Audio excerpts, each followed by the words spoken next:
और बड़ी खबर आ रही है भरतपुर से, जहां एक बच्चे के शव के साथ लोग प्रदर्शन कर रहे हैं, परिजन प्रदर्शन कर रहे हैं। बयाना भरतपुर नेशनल हाईवे पर जाम लगा दिया इन्होंने। मंगलवार को बच्चे का शव मिला था।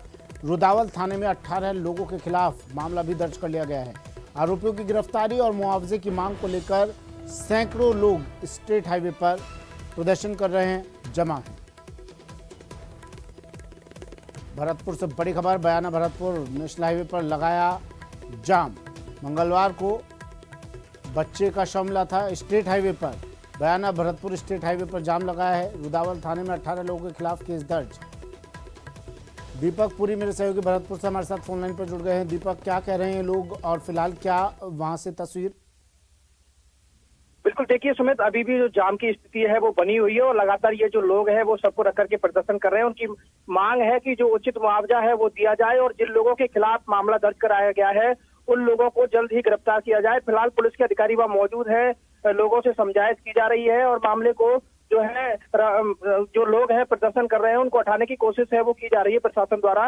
मामला पूरा ये है सुमित कि ये जो बालक है, मृतक बालक था, वो अपने रिश्तेदारी में गया था डुमरिया में, तो वहां इसका जो शव है कल एक तालाब में डूबा हुआ मिला था। तो तालाब में जैसे ही वो परिजनों को पता चला उसके बाद वो शव को लेकर के अपने गांव यहाँ नगला छितरिया आए, तो यहाँ पर उन्होंने बयाना भरतपुर जो स्टेट हाईवे उसको जाम कर दिया। इन लोगों का कहना है इन्होंने रुदावल थाने में मामला भी दर्ज कराया है कि जो बालक है उसके साथ मारपीट की और मारपीट करने के बाद में उसको जो है लोग जो थे वो तालाब में फेंक गए।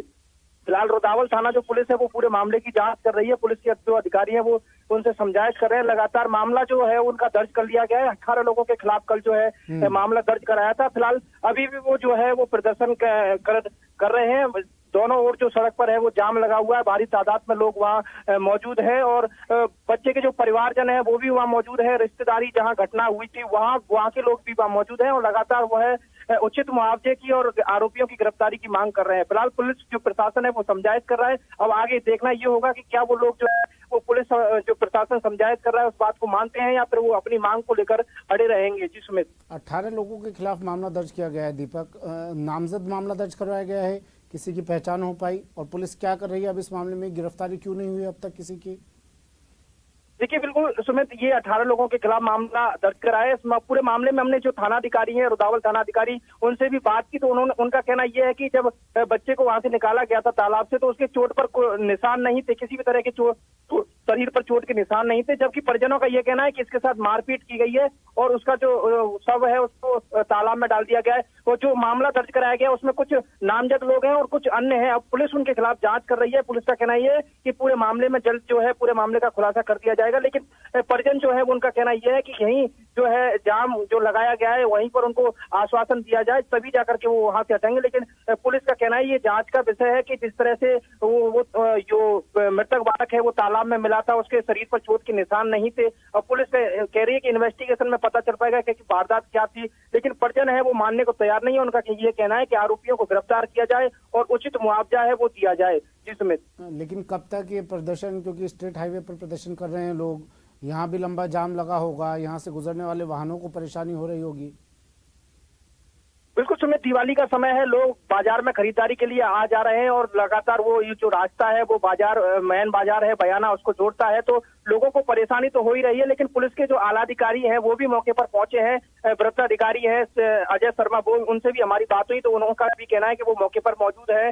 रुदावल थाना पुलिस है वो भी मौके के लिए रवाना हो गई है और बयाना थाना पुलिस जो है वो लगातार मामले की समझाइश कर रही है। अब देखना ये होगा कि कितनी देर में ये जाम खुलता है या फिर लोगों को इसी तरीके से परेशानी का जो सामना करना पड़ता है। पुलिस में इसको एक अहम कदम उठाना पड़ेगा। जो आरोपी हैं उनको गिरफ्तार करना होगा, तभी जाकर के शायद जो परिजन है वो मानेंगे और वो जाम को खोलेंगे। जी ठीक है, शुक्रिया दीपक तमाम जानकारी के लिए।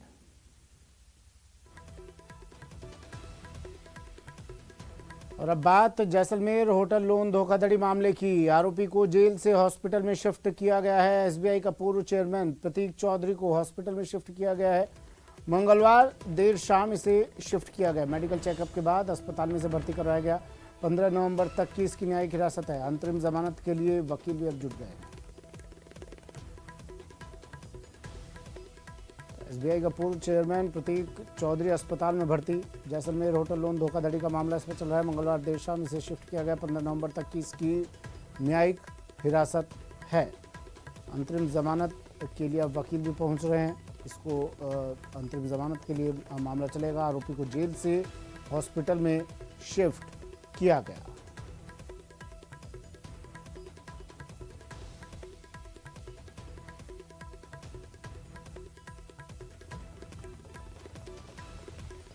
प्रतीक चौधरी अस्पताल में भर्ती। अंतरिम जमानत के लिए अब वकील भी जुट गए हैं। देखिए तस्वीरें। जैसलमेर से सहयोगी श्रीकांत व्यास हमारे साथ फोन लाइन पर जुड़ गए हैं। श्रीकांत, अस्पताल में भर्ती करवाया गया है प्रतीक चौधरी को, अपडेट क्या है इस पूरे मामले पर? कब इसे पेश किया जाएगा? क्या पूरे मामले पर अपडेट? जी मैं आपको बता दूं कि एसबीआई के पूर्व चेयरमैन को जेल से हॉस्पिटल शिफ्ट किया गया। ये सारी कार्रवाई मंगलवार देर शाम हुई है और जो है वो प्रतीक चौधरी को जो है वो कल मेडिकल चेकअप के बाद शिफ्ट किया गया है। साथ ही साथ जो है मैं आपको ये भी बताना चाहूंगा कि सीजीएम कोर्ट द्वारा 1 नवंबर को उन्हें जेसी किया गया था, जिसके बाद 2 नवंबर को कहा जा रहा है कि उनकी मेडिकल कंडीशन को देखते हुए अब जो है अंतरिम जमानत की भी तैयारी करवाई गई है। पब्लिक प्रोसिक्यूटर से जो है वो रजिस्टर भी करवा लिया गया है। छुट्टियों के चलते अंतरिम जमानत की जो प्रक्रिया है उसके लिए उनके अधिवक्ता तैयारी कर रहे हैं। कुल मिलाकर अभी जो है वो कुछ भी स्पष्ट नहीं है अंतरिम जमानत को लेकर कि होगी या नहीं होगी, लेकिन प्रयास पूरे किए जा रहे हैं क्योंकि कोर्ट की जो है वो छुट्टियां आ चुकी है, जिसको लेकर भी जो है अब उनकी दिवाली जेल में होनी थी, लेकिन उन्हें हॉस्पिटल के कॉटेज वार्ड में शिफ्ट कर दिया गया है। साथ ही साथ एक बड़ी खबर ये भी सामने आ रही है कि जिस एसआई ने उन्हें सीआई ने पकड़कर उन्हें दिल्ली से जैसलमेर लाए थे, उनको भी अब जो है वो लाइन में स्थानांतरण कर दिया गया है। जी ठीक है। वैसे तो 15 तारीख तक की जेसी मिली है इन्हें, न्यायिक हिरासत में है 15 तारीख तक। अधिवक्ताओं से इनके बात हुई आपकी, क्या कह रहे हैं वो?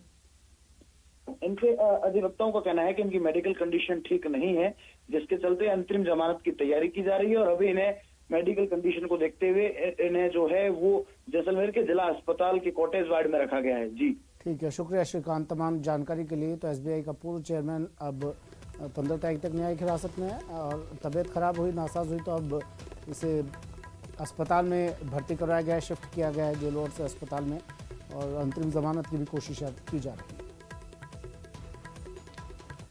कोटपुतली से इस वक्त की बड़ी खबर है। युवक की संदिग्ध हालत में मौत का मामला। युवक की मौत के बाद यहां गुस्साए ग्रामीणों ने बवाल मचा दिया, जाम लगा दिया, कोटपुतली स्टेट हाईवे को जाम कर दिया। बड़ी खबर कोटपुतली से, युवक की संदिग्ध हालत में मौत के बाद बवाल, गुस्साए ग्रामीणों ने लगाया कोटपुतली स्टेट हाईवे पर जाम।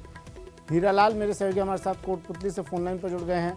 हीरालाल, युवक की मौत क्या कुछ साफ हो पाया, किस तरह ये मौत हुई, और ये ग्रामीण, ये लोग क्या कह रहे हैं, क्यों हंगामा कर रहे हैं?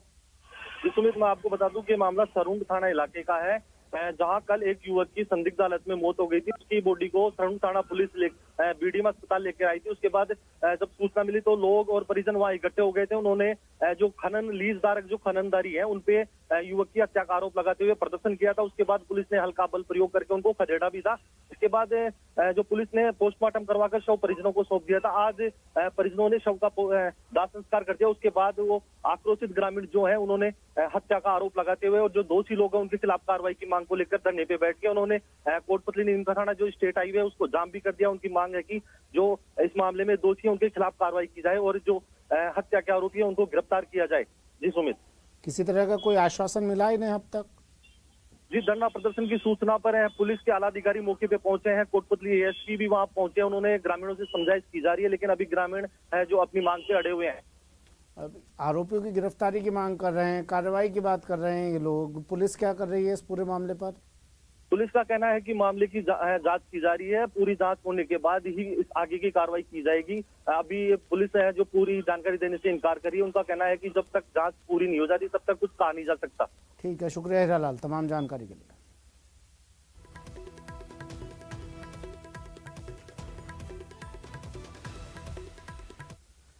इटली और ब्रिटेन का 5 दिवसीय दौरा पूरा करने के बाद प्रधानमंत्री नरेंद्र मोदी स्वदेश लौट आए हैं। पीएम का विमान नई दिल्ली के इंदिरा गांधी इंटरनेशनल एयरपोर्ट पर लैंड हुआ। भारतीय समय अनुसार पीएम मोदी मंगलवार रात को 11 बजे ग्लासगो से दिल्ली के लिए उड़ान भरी। ग्लासगो से हिंदुस्तान रवाना होने से पहले पीएम मोदी को विदाई देने ढोल नगाड़ों के साथ बड़ी संख्या में पहुंचे भारतीय मूल के लोगों की गुजारिश पर पीएम मोदी ने भी ढोल पर थाप दी।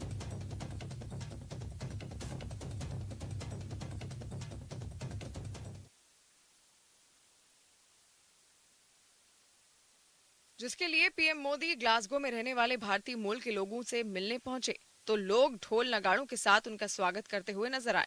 इस पर पीएम मोदी भी पीछे नहीं रहे और लोगों का हौसला बढ़ाने के बाद खुद भी ढोल बजाने लगे। इस दौरान जो उत्साह लोगों में दिखा, वही उत्साह पीएम मोदी के चेहरे पर भी नजर आया। वो बच्चों से बेहद अपनेपन से मिले। कई मौकों पर बच्चों के साथ वो खुद भी बच्चे बने दिखे, जबकि एक बच्ची को उन्होंने अपनी गोद में भी लिया।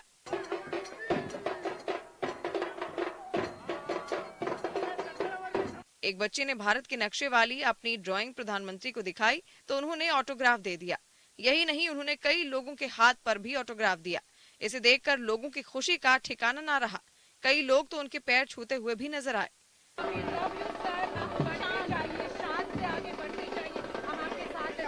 लोगों को पीएम का ये अंदाज इतना भाया कि वो उनके समर्थन में देश को याद करते हुए नारे लगाने लगे। इससे पहले पीएम मोदी ने ग्लासगो और रोम में G20 और COP26 शिखर सम्मेलन में हिस्सा लिया था। और बड़ी खबर है, वैक्सीनेशन की प्रधानमंत्री नरेंद्र मोदी समीक्षा करेंगे। दोपहर 12 बजे वीसी के जरिए समीक्षा होगी। समीक्षा कम टीकाकरण वाले जिलों के डीएम से बात करेंगे प्रधानमंत्री नरेंद्र मोदी। बैठक में कई राज्यों के सीएम भी शामिल होंगे। वैक्सीनेशन की रफ्तार बढ़ाने पर चर्चा की जाएगी। 12 बजे प्रधानमंत्री नरेंद्र मोदी बैठक करेंगे। कई राज्यों के सीएम इसमें शामिल होंगे। डीएम के साथ बातचीत करेंगे। कम वैक्सीनेशन वाले राज्यों से बातचीत होगी और जहां पर कम वैक्सीनेशन हुई है उन जगहों पर समीक्षा की जाएगी और किस तरह से इस वैक्सीनेशन को तेज रफ्तार दी जाए, इस पर बात की जाएगी। प्रधानमंत्री नरेंद्र मोदी का अजमेर और खासकर पुष्कर से गहरा लगाव है। प्रधानमंत्री नरेंद्र मोदी 5 नवंबर को केदारनाथ के दौरे के दौरान पुष्कर के साधु संतों और पुष्कर वासियों को ब्रह्मा मंदिर चौक पर वर्चुअल माध्यम से संबोधित करेंगे। इस वर्चुअल संबोधन में पुष्कर से विधायक सुरेश सिंह रावत सहित भाजपा प्रदेश अध्यक्ष सतीश पूनिया, प्रदेश संगठन महामंत्री चंद्रशेखर भी जुड़ेंगे। प्रधानमंत्री के सीधे संबोधन की सूचना से पुष्करवासी बेहद खुश हैं। प्रधानमंत्री मोदी के संबोधन की तैयारियां भी शुरू कर दी गई हैं।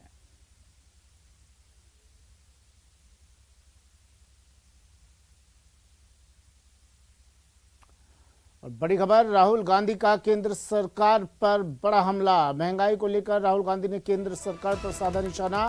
ट्वीट कर राहुल गांधी ने बोला हमला। कहा दिवाली है, महंगाई चरम पर है। काश मोदी सरकार के पास संवेदनशील दिल होता।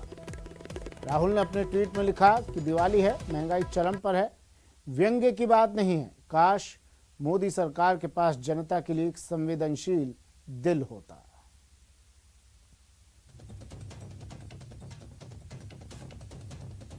राहुल गांधी का ट्वीट दिवाली के ठीक एक दिन पहले केंद्र सरकार पर निशाना। महंगाई को लेकर कहा दिवाली है और महंगाई अपने पूरे चरम पर है।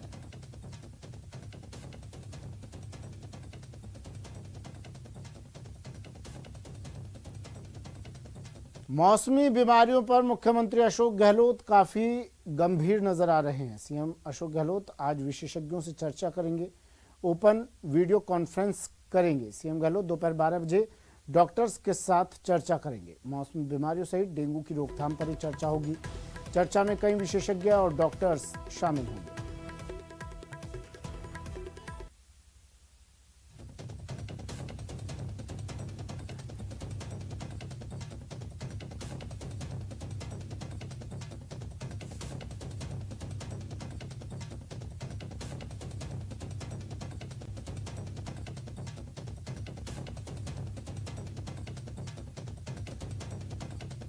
मंगलवार को मौसमी बीमारियों को लेकर अधिकारियों के साथ बैठक में सीएम ने मौसमी बीमारियों की समीक्षा की थी और अधिकारियों को मुख्यमंत्री अशोक गहलोत ने जरूरी निर्देश भी दिए। डेंगू के नए स्ट्रेन के दुष्प्रभावों से बचाव के लिए व्यापक जागरूकता अभियान चलाने के निर्देश दिए। साथ ही साथ मुख्यमंत्री अशोक गहलोत ने कहा कि चिकनगुनिया, मलेरिया, स्क्रब टाइफस और स्वाइन फ्लू जैसी मौसमी बीमारियों के मामले सामने आ रहे हैं। ऐसे में राज्य सरकार मौसमी बीमारियों के लिए तमाम माकूल प्रबंध कर रही है, लेकिन इनसे बचाव के लिए जागरूकता जरूरी है। ऐसे में मुख्यमंत्री अशोक गहलोत ने स्थानीय निकाय और स्वास्थ्य विभाग को नियमित फॉगिंग करवाने के निर्देश भी दिए हैं।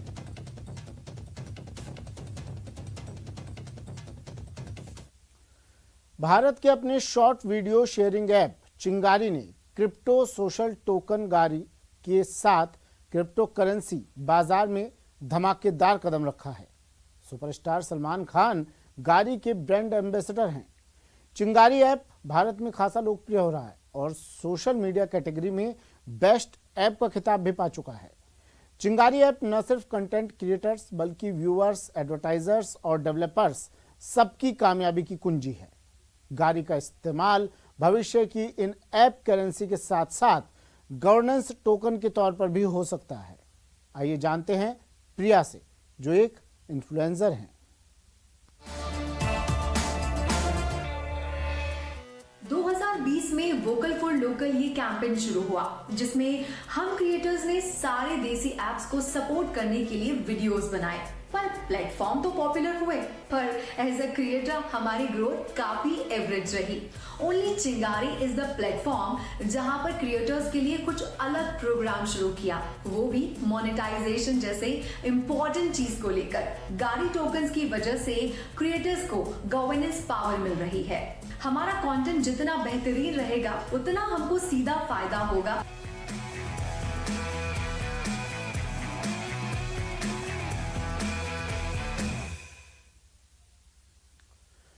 और ब्रेक पर जाने से पहले जानते हैं चल रहे आईसीसी टी20 वर्ल्ड कप के कल के मैच का हाल। ब्रेक के बाद स्वागत है आपका और अब बात आग के तांडव की। कुछ तस्वीरें आपको दिखा देते हैं। आपकी टीवी स्क्रीन पर ये दो तस्वीरें हैं। पहली तस्वीर अलवर की है जहां टैंकर में भीषण आग लग गई, तो दूसरी तस्वीर सवाई माधोपुर की है जहां दुकान जलकर राख हो गई। आग का तांडव, अलवर और सवाई माधोपुर की दो तस्वीरें। पहली तस्वीर की बात कर लेते हैं। अलवर से खबर, अलवर की तस्वीरें। अलवर के प्रतापगढ़ में सुबह 3 बजे जयपुर से अलवर आ रहे टैंकर में अचानक आग लग गई। कुछ ही क्षणों में आग ने विकराल रूप धारण कर लिया। टैंकर फटने के धमाकों से आसपास के हजारों ग्रामीणों का जमावड़ा हो गया। लोगों की भारी भीड़ प्रतापगढ़ तिराहे पर जमा हो गई। लपटों पर काबू पाने की कोशिश नाकाम रही और टैंकर पूरी तरह जलकर राख हो गया। गनीमत यह रही कि इस हादसे में जनहानि कोई नहीं हुई।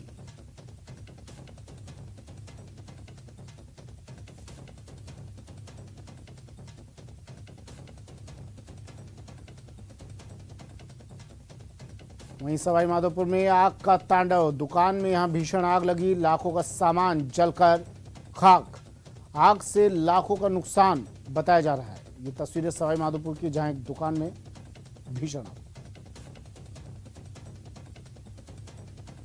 सीधा लिए चलते हैं, आपको हाड़ौती दौरे पर हैं स्पीकर ओम बिरला। दौरे का दूसरा दिन है आज। ये सीधी तस्वीरें कैंप कार्यालय में जन सुनवाई, आमजन की फरियाद सुन रहे हैं और तुरंत उन्हें निस्तारण के निर्देश दिए जा रहे हैं।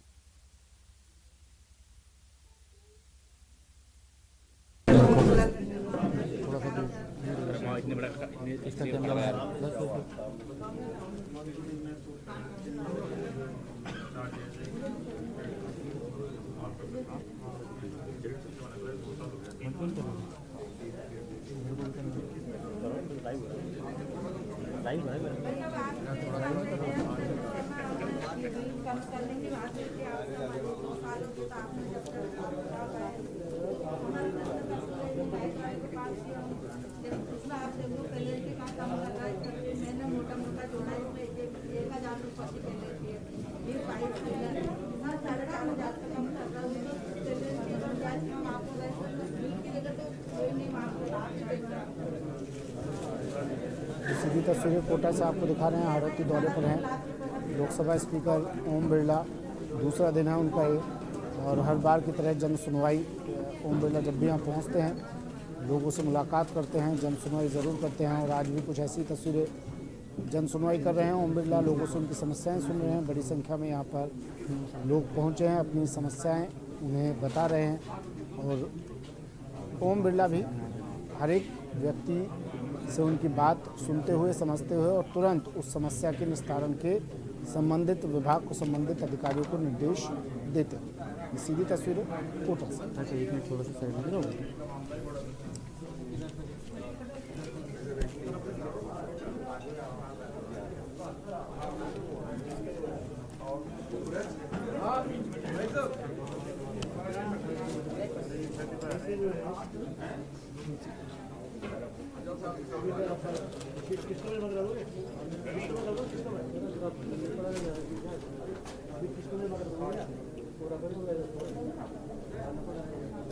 कैंप कार्यालय में ओम बिरला हर बार इसी जगह पर ये जन सुनवाई होती है और इस बार भी ओम बिरला कैंप कार्यालय में जन सुनवाई कर रहे हैं। और ये देखिए बड़ी संख्या में लोग यहाँ पर पहुँचे हैं। मूलभूत ज़रूरतों से वंचित ये लोग, कई ज़रूरतें हैं जो इन तक नहीं पहुँच पाती या कई समस्याएं हैं जिनका ये सामना कर रहे हैं और बार बार विभाग के चक्कर लगाने के बावजूद भी जब वो समस्याएं उनका निस्तारण नहीं हो पाता है तो अब वो अपनी फरियाद लेकर लोकसभा स्पीकर के पास पहुंचे हैं और अपनी समस्याओं से उन्हें अवगत करवा रहे हैं। लोकसभा स्पीकर ओम बिरला भी हर एक व्यक्ति से, कोशिश उनकी यही रहती है कि हर व्यक्ति से मुलाकात कर सकें, बात कर सकें और उनकी समस्या को पर जल्द से जल्द कोई ज़रूरी कदम उठा सकें। लोकसभा स्पीकर ओम बिरला जो ये लोग समस्याएं लेकर आते हैं उनको गौर से सुनकर फिर संबंधित अधिकारियों को उसके निस्तारण के निर्देश दे रहे हैं।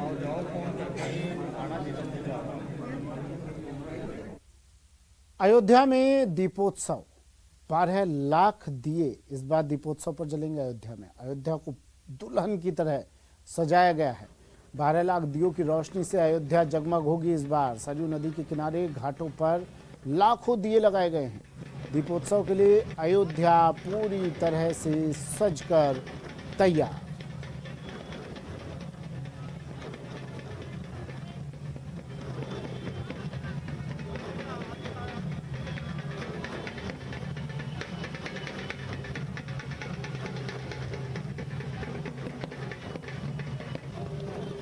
तस्वीरें अयोध्या की हैं। राम नगरी अयोध्या दुल्हन की तरह सजाया गया है राम की नगरी को और 12 लाख दिए इस बार जलाए जाएंगे। रोशनी से जगमग पूरा समा होगा। पूरी अयोध्या को दीपकों की रोशनी से जगमग किया जाएगा। दीपोत्सव अयोध्या का हर बार खास रहता है और इस बार तो बेहद आकर्षण का केंद्र ये रहेगा। ये देखिए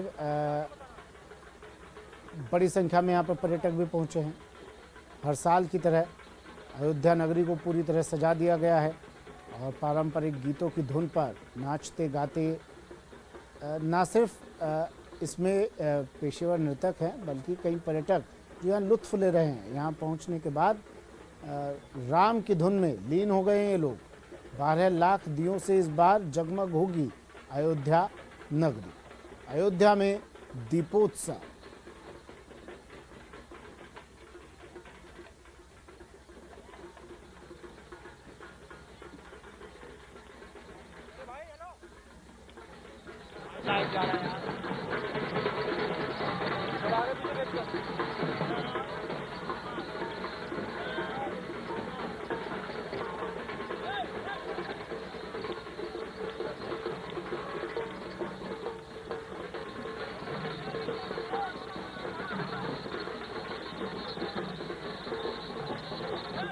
प्रसंगों पर झांकियां यहाँ साकेत महाविद्यालय से अभी ठीक 10 बजे माननीय उप मुख्यमंत्री डॉक्टर दिनेश शर्मा जी हरी झंडी दिखा करके रवाना करेंगे और फिर ये झांकियां शहर से हनुमानगढ़ी के मार्ग से तुलसी उद्यान होते हुए सीधे नया घाट पर जाकर रामकथा पार्क में 2 बजे के आसपास पहुंचेंगे।